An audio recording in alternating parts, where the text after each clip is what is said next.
girl Jackie. Welcome back to my channel. If you are new here, welcome. Thank you so much for joining us today. And if you are not new, I'm so happy to have you back. So today's video, as you can see by the title, is going to be a Thanksgiving makeup tutorial. But this makeup tutorial is a bit different from most of my other tutorials because I'm going to be using all cruelty-free makeup items in this entire look. I actually got this idea from another YouTuber. Her name is Colourpop. If you guys don't watch her, you should. She's super, like, I like her videos because they're very mellow. For those of you guys that don't know what cruelty-free is, basically it's any brand that does not test their products on animals, which is different from vegan. Vegan is like no animal byproduct in their products. That's a little bit different. She did this makeup tutorial, and normally I would shy away from videos like this for, I'll tell you several different reasons. First of all, this intro is going to be very long, so just in case you just want to see the makeup and you don't care about the whole concept of it, you can go ahead and skip to right here, just looking out for you. There are several reasons why under normal circumstances I probably would not do videos like this. For one,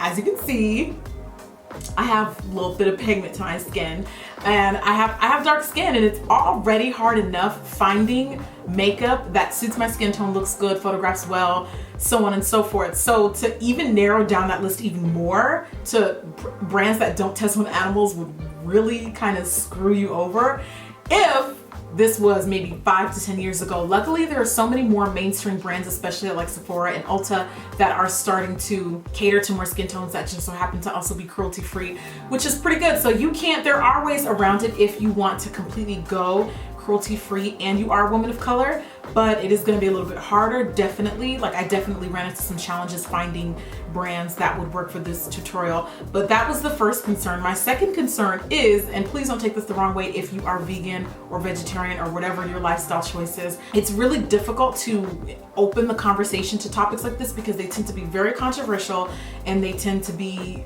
and what I've seen can sometimes be disrespectful. So if you're going to offer input, and if you are going to recommend brands or anything related to this tutorial that you see needs to be corrected or addressed, or hey, that wasn't cruelty-free, or they've since changed their stance, please let me know. I would definitely love to open and invite that conversation for other people that are wanting to dabble into cruelty-free brands and maybe want more resources. But I just ask, please be respectful in the comments if you are going to do so. That's the only thing I ask, because this is such a new world to me. I had to do so much research. It just first started off with the idea when I saw the other YouTuber doing it, and then I kind of started getting to work and looking online at different brands and what their stances are. Brands change their mind all the time. They may start off as cruelty-free, they may change their minds. Now, some of the brands that I'm going to be using in this tutorial are going to be cruelty-free, but they may belong to a parent company that does test on animals. For example, like how Lancome is under L'Oreal,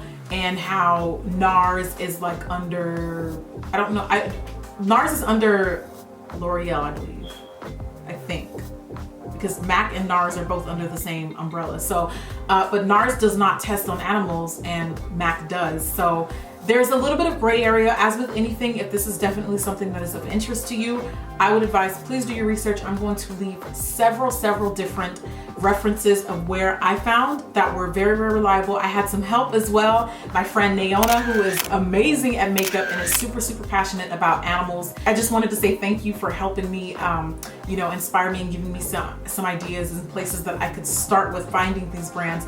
Also, I found another YouTuber. She's very oh my god, did I lose her channel? Her name is Rai-Ming Tan. Anyway, I came across her video because I was trying to see if LA Girl was cruelty-free, which it is, and I found her video. And then I also found Fyra's a blogger. I've been following her for a while though, but she also has a huge list on her website of brands that are also cruelty-free. So there's so much information out there. Also, one thing I do want to mention is, just because a product may not necessarily have the bunny logo, or it doesn't say that it's cruelty-free, it doesn't necessarily mean that it's not. So always contact the brand directly, and if it's of concern to you, just ask them straight up, like, hey, are your products cruelty-free? What is your stance on that? And just let them answer that. And don't rule out products that aren't labeled cruelty-free.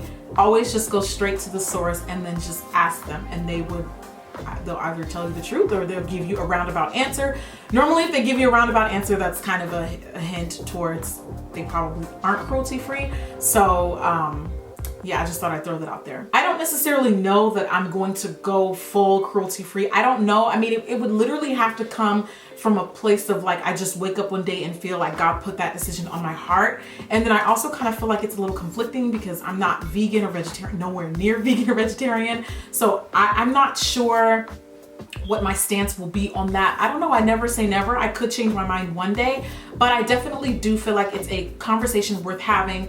And if every brand was cruelty-free, that would obviously be ideal. I wish brands did not test on animals. It's just the way that it is. It sucks. I hate it, but you know, when they decide that they're going to make that stance is when they're going to do it. So anyway, at least it's an effort, and it's definitely a way to kind of get the conversation going and maybe inspire someone who's already trying to actively go in that direction. So if you guys want to see how we got this makeup look for Thanksgiving using all cruelty-free products, let's go ahead and get started. So first we're going to start off with primer. Did you know Becca was cruelty-free? Yay for Becca!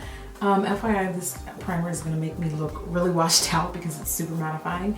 Then I'm going to do some color correcting. Now, I pretty much always have to do this step because no matter how much coverage a foundation has, it always looks ashy around the mouth. So this is what helps cancel that out. And then as for foundation, Too Faced would not be Too Faced if they weren't cruelty-free. Like, there's just no freaking way. I'm going to be using the Born This Way foundation today. I use the shade Mahogany. And FYI, this is a super dewy finish. If you want something more matte, then just use maybe like one of Becca's foundations or something, because this is very skin-like. And I'm just using this paper towel to remove the excess shine, and then I'm gonna add a little bit of finishing powder on top of my foundation. Did you guys know? See, this is what I meant by asking brands. Sasha is cruelty-free, and they're also halal certified. Pretty cool. So I'm just using this kind of like as a blot powder to remove shine. Then we're gonna move on to concealer. I used the NARS Creamy Radiant Concealer. This is a very full coverage look. It's very holiday, so bust out that Creamy Radiant, girl.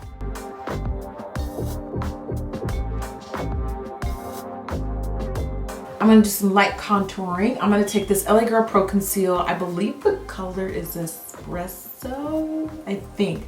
It's super, super dark, but anyway, I'm chiseling out them cheekbones and I'm blending that out into the skin so that it all blends in. After we've done that, we can't leave that concealer stranded, girl. You have to set it with some powder. So I'm gonna go back to the Sacha Buttercup and set it, press it into the skin, make sure it's nice and laid. But we always leave like a little extra layer because the shadows I'm gonna be using later are super, super powdery. So we need a little insurance, okay? Moving on to the brows. I've become very good friends with the NYX brow pencil. I use the dark brown one, but I keep the brows to a minimum because, you know, brows are different for everyone. So we're just gonna move into eyes. For an eyeshadow base, I'm gonna start off with this cream shadow from Milani. Cruelty-free up in this biznatch. Their cream shadow stick in Cafe au Lait is like the perfect neutral base. I'm gonna be using this Viseart. I've dusted this off out of my makeup archives, even though it's actually one of my favorite, like all-time favorite matte, like neutral palettes ever. The shadows are super, super buttery, super pigmented. It's expensive, but it's so worth it. Like every like well-known, world-renowned makeup artist uses this palette. Like seriously, television, film, it's amazing for everyone. So this is what I use to create the eye look. I'm working from basically like light colors into dark colors, and then I took this like brown shade and I just put that on the eye. It's very simple to create this look, as you can see. So one interesting thing about this palette is it's also gluten-free, silicone-free, paraben-free, and petrol-free. So those are pretty much things that like get into your skin and cause buildup and, you know, breakouts and stuff. And it has none of that. Pretty cool. I reached out to the owner directly and that's what she told me. Pretty sure this would not be a tutorial without Better Than Sex though. Because y'all know this is my favorite mascara of all time. It's one of the few mascaras on the market that I really like that is cruelty-free. And it just happens to be my favorite. So we had to work that in there. Now I'm brushing off the excess finishing powder and we're gonna finish the bottom step of the eyes. I started off with that orange shade on my bottom lash line, and then I defined that a little bit more with a dark brown from the palette. And then you can finish your mascara after you did the bottom of the eyes, okay?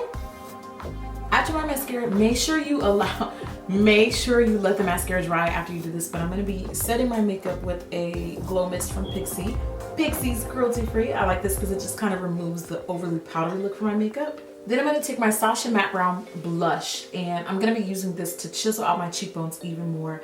I absolutely love, love, love. This blush is like the darkest blush.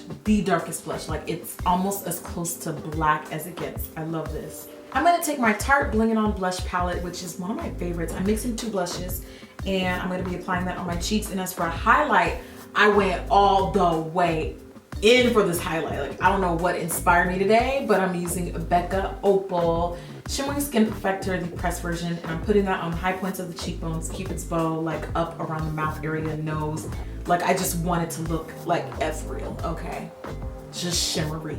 For the lips, I'm gonna finish off with a really highly complimented lip I got on Instagram. Like, I got so many compliments on this lip color.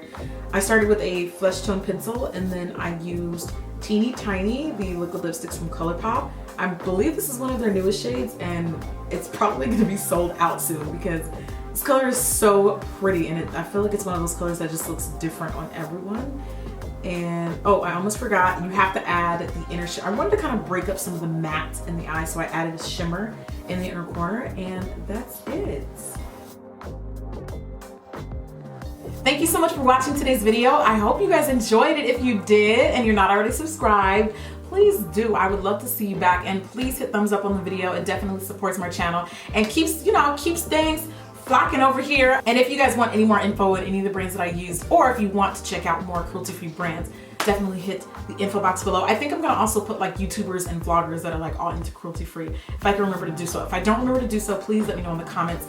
That's all I got. I'm hungry. I'm about to go get me some chicken. So I will talk to you guys. Wow, that was really inappropriate. I am gonna go talk to you guys. What is wrong with me? I'll see you guys on my next video. Bye.